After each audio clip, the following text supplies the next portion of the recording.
Hi guys, this is a short update about dogs price sa exchanges.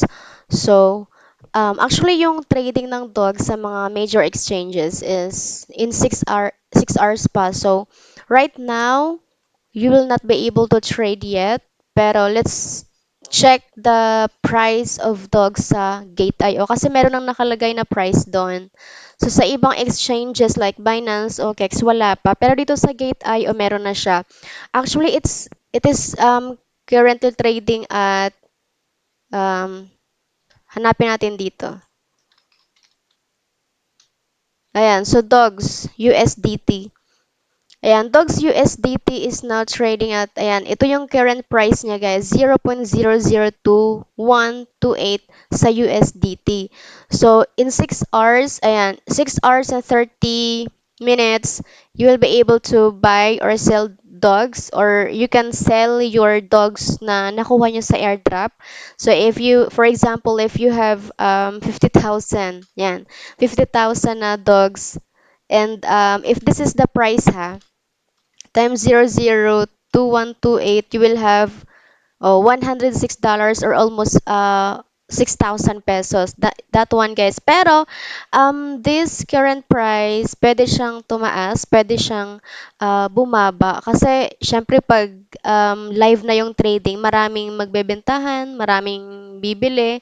So, abang-abang nyo guys, abangan nyo lang in 6 hours. Actually, kung nag-withdraw na kayo ng tokens nyo from Telegram, from dogs doon sa Telegram account nyo, i-check nyo na lang yung mga account nyo sa exchanges like OKEx, sa Binance, or kung saan nyo withdraw, for sure andun na yon at tingnan nyo lang mamaya in 6 hours na lang para makapag-trade na kayo.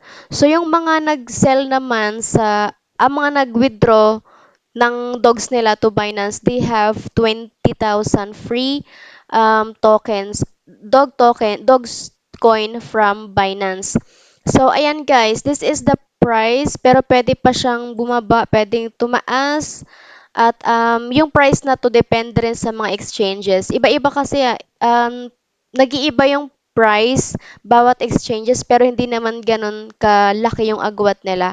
So, abangan nyo lang and then, now, sa dogs, wala pa naman masyadong um, tahimik pa ngayon, tahimik muna. Mamaya mag-iingay na to. Mag-iingay to sa Facebook, sa Twitter. So, ayun.